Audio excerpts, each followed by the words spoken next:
जय श्री कृष्ण विद्यार्थी मित्रों, केम छो तमे बधा मजामां ने? विद्यार्थी मित्रों, आज आपणे धोरण 5 विषय गणित में प्रकरण 11 क्षेत्रफल और परिमिति विषय भणीशुं। आपणे आगला विडियोनी अंदर प्रकरण 10 भण्या हता अने त्यारबाद तमे परीक्षामां बधाए सारा पेपर लख्या हशे। आपणे एसाइनमेंटमांथी तैयारी करी हती ने तेथी।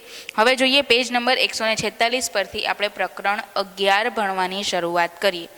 प्रकरण 11 में तमने प्रकरणनुं नाम आपेलुं छे क्षेत्रफल अने परिमिति।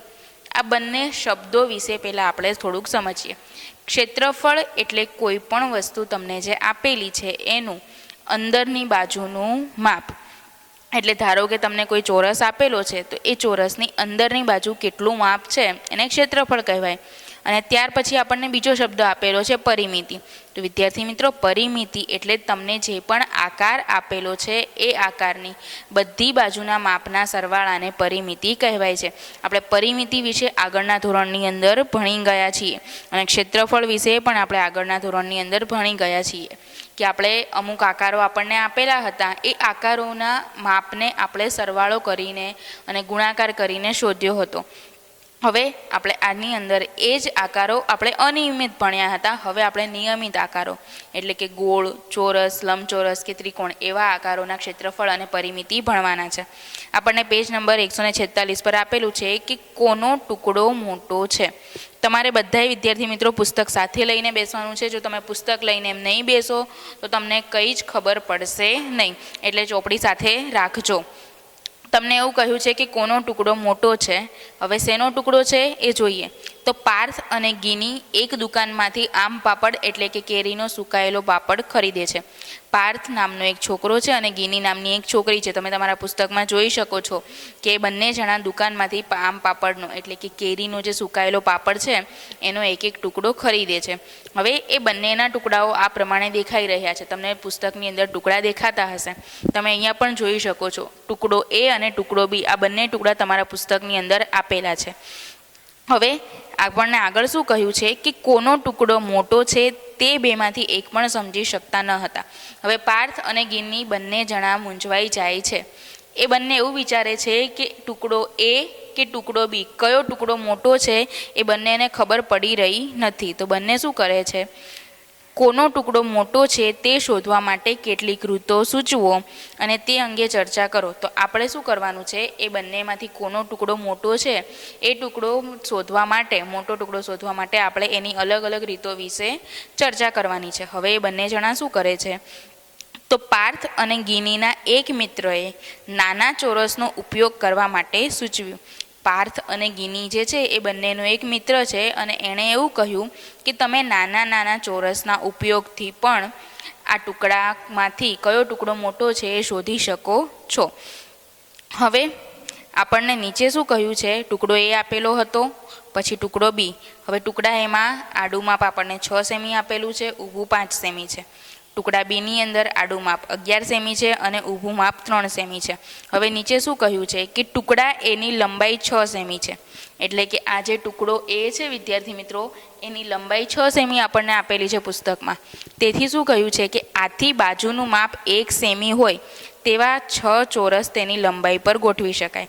આપણે એનો જે મિત્ર છે એના હાથમાં એક ટુકડો તમારા પુસ્તકમાં જોઈ શકો છો। એ જે ટુકડો છે એની ચારેય બાજુનું માપ એક સરખું છે, એટલે કે 1 સેમી હશે।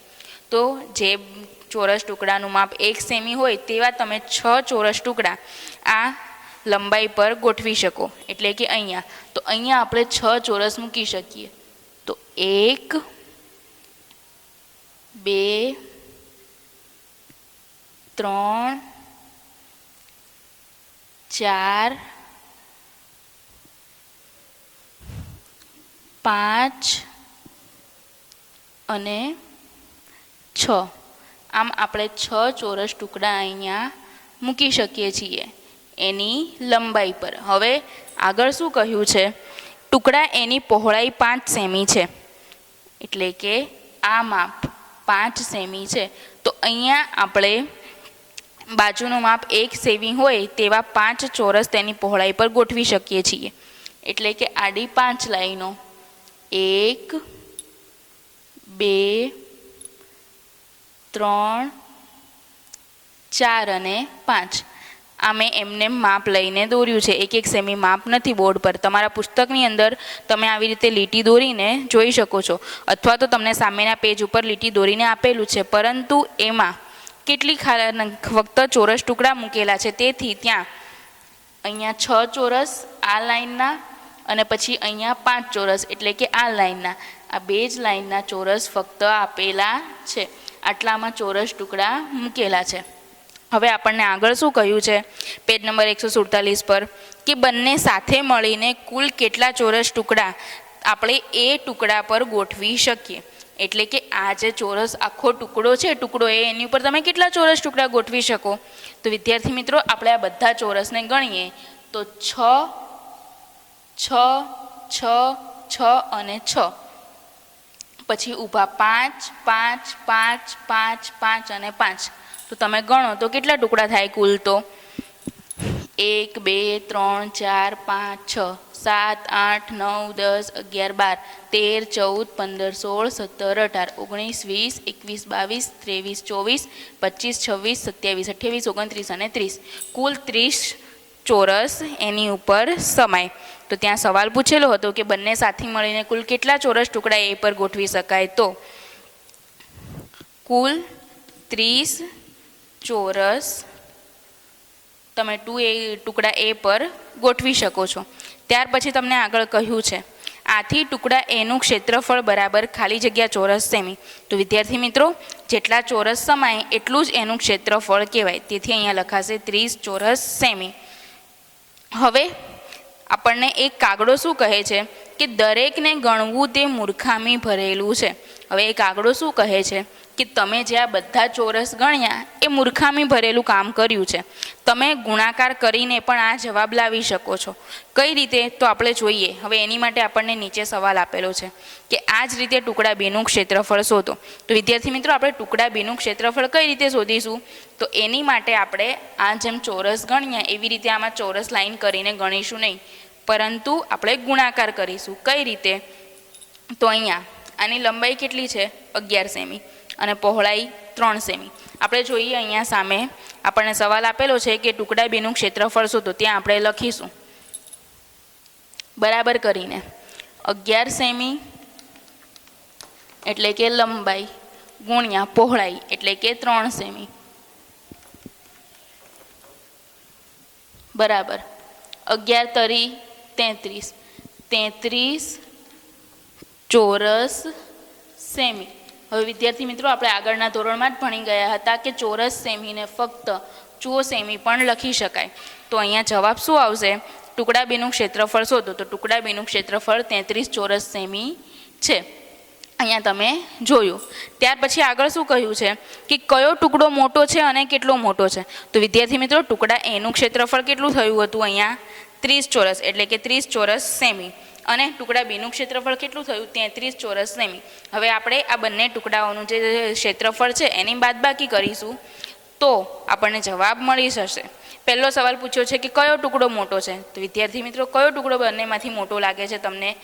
ટુકડો એ કે ટુકડો બી? બંનેના માપ જુઓ તો 33 અને 30. તો ટુકડો બી મોટો છે. તો અહીંયા લખાશે કયો ટુકડો મોટો છે?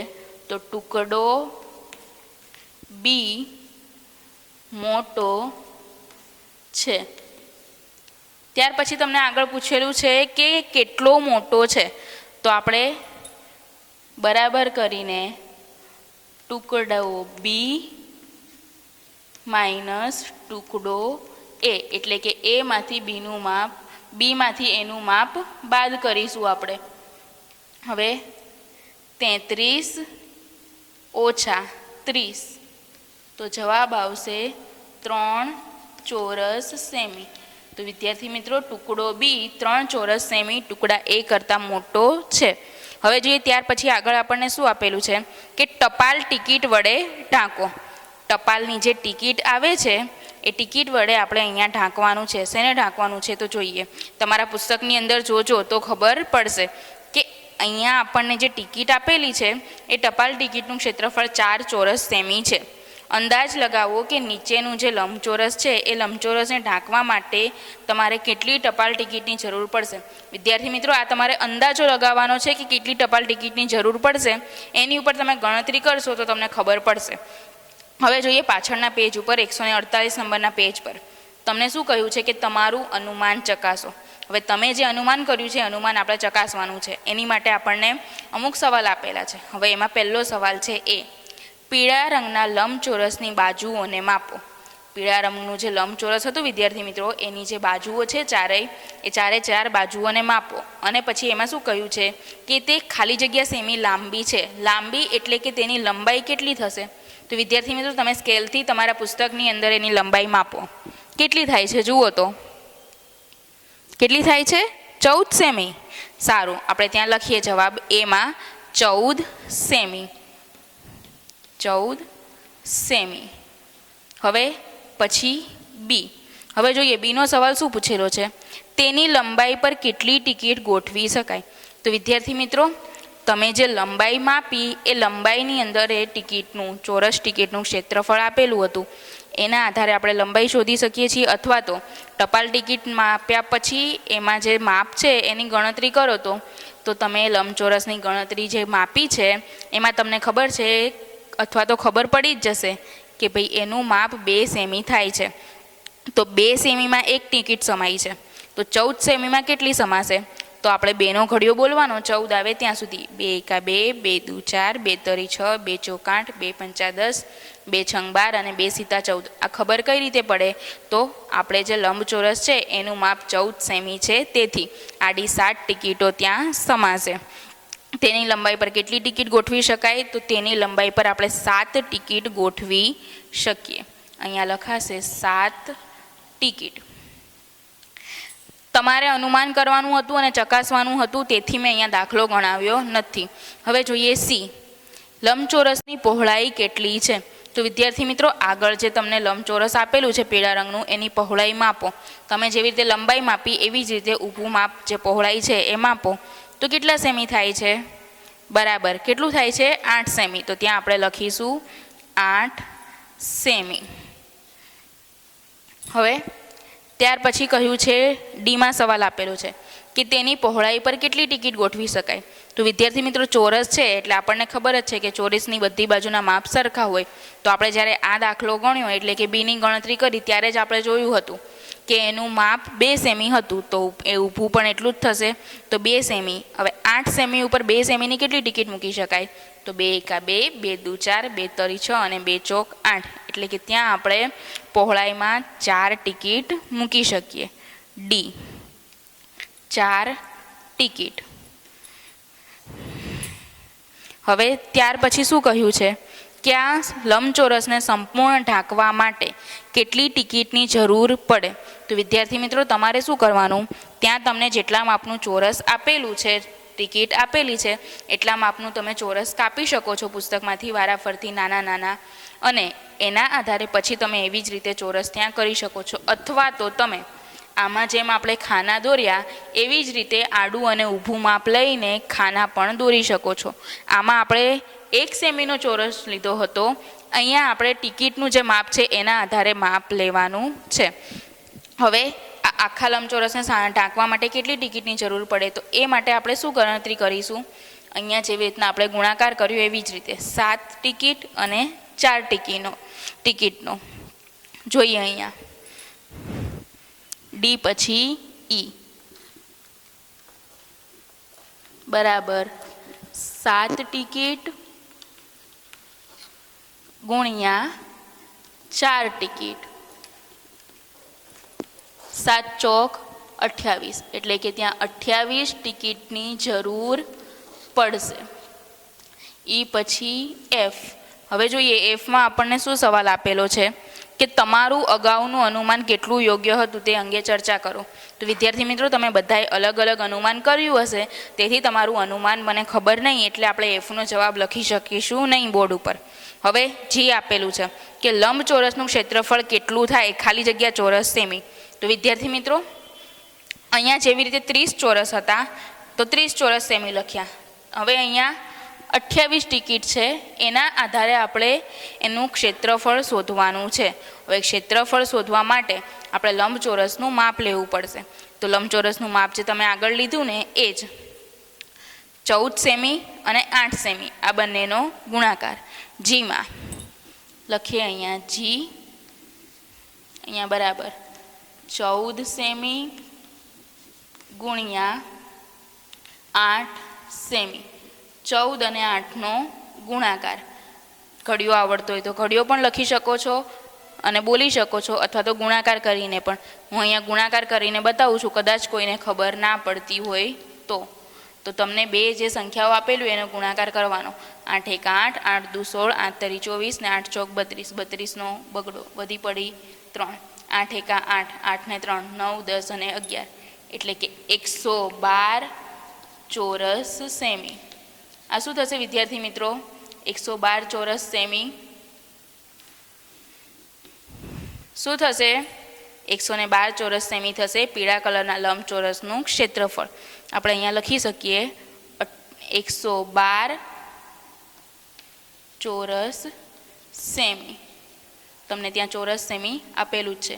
જી પછી હવે આવશે ઈ. ઈમાં તમને શું સવાલ પૂછ્યો છે વિદ્યાર્થી મિત્રો? કે લંબચોરસની પરિમિતિ કેટલી છે? તો વિદ્યાર્થી મિત્રો હવે પરિમિતિ માટે શું કરીશું આપણે?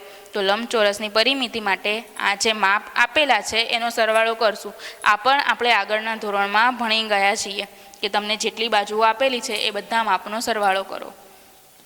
14 વત્તા 8 વત્તા 14 વત્તા 8,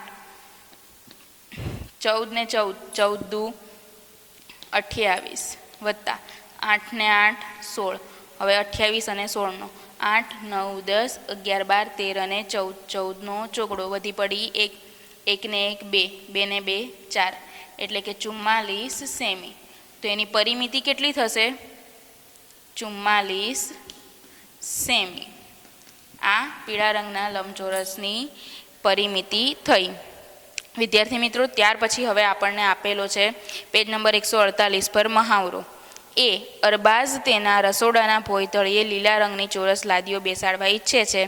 લાદીની દરેક બાજુની લંબાઈ 10 સેમી છે. તેનું રસોડું 220 સેમી લાંબુ અને 180 સેમી પહોળું છે. તો તેને કેટલી લાદીઓની જરૂર પડશે? તો વિદ્યાર્થી મિત્રો સૌથી પહેલાં આપણે તેના રસોડાનું ક્ષેત્રફળ શોધવું પડશે. પછી એણે જે લાદીઓ લગાડવાની છે એ લાદીનું ક્ષેત્રફળ શોધવું પડશે, અને પછી આપણે દાખલો ગણી શકીશું. અહીંયા હેડિંગ આપું છું.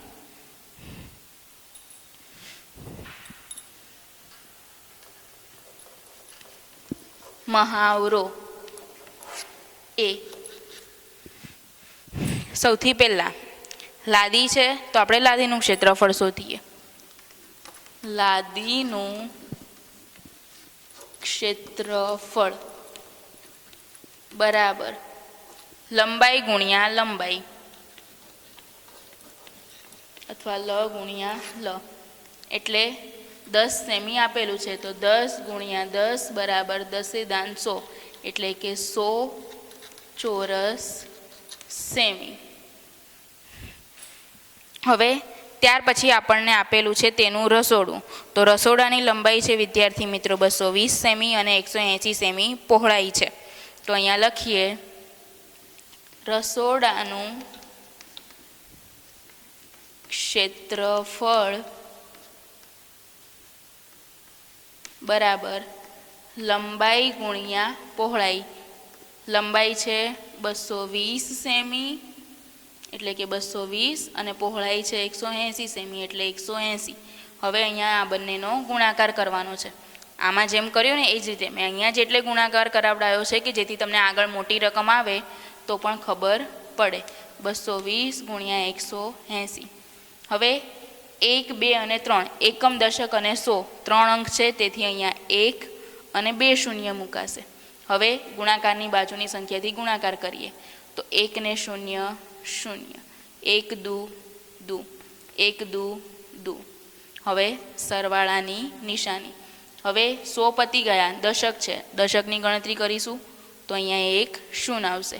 8 ને 0 0, 8 દુ 16, 16નો છગડો વધી પડી 1, 8 દુ 16, 16 ને 1 17 વત્તા 0 છે તો 0 સાથે બધાનો ગુણાકાર કરશો તો જવાબ તો 0 જ આવશે. તો અહીંયા આની જરૂર નથી. 0 0 6 7 ને 2 9 2 ને 1 3 39,600 ચોરસ સેમી આ રસોડાનું ક્ષેત્રફળ આવ્યું. હવે વિદ્યાર્થી મિત્રો શું કરવાનું છે? તો આપણે આમાં જેમ કર્યું એમ જ આમાં એક એક માપ હતું એના આધારે આપણે આની ગણતરી કરી. હવે આમાં પણ એ જ રીતે કરીશું.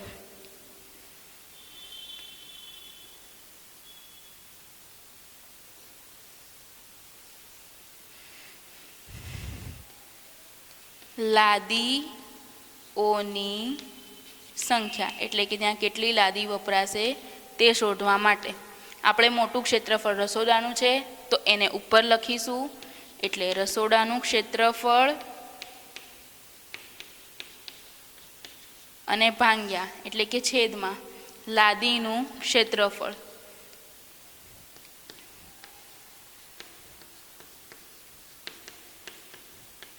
હવે રસોડાનું ક્ષેત્રફળ છે 39,600 છેદમાં લાદીનું ક્ષેત્રફળ 100. 0 0 0 0 ઉડી જાય છે તો વધશે શું? 396. તો ત્યાં આવશે એના રસોડામાં 396 લાદી. આપણે અહીંયા જવાબ લખી શકીએ એનો કે અરબાઝના રસોડામાં અથવા તો અરબાઝને રસોડા માટે 396 લાદીની જરૂર પડે. વિદ્યાર્થી મિત્રો આ બોર્ડ ઉપર લખેલા બધા જ દાખલા તમારે નોટબુકની અંદર લખવાના છે. અહીંયા મહાવરાનો આપણે એક દાખલો ગણ્યો છે. આગળના દાખલા આપણે આગળના વિડીયોમાં જોઈશું. તમે જે બોર્ડ ઉપર લખ્યું છે એને ઘરે ગણતરી કરવાની એટલે કે સમજવાનો પ્રયત્ન કરજો. વિડીયો ફરી જોઈને તમને દાખલામાં સમજણ પડી જશે. હવે આપણે મળીશું નેક્સ્ટ વિડીયોમાં. Thank you.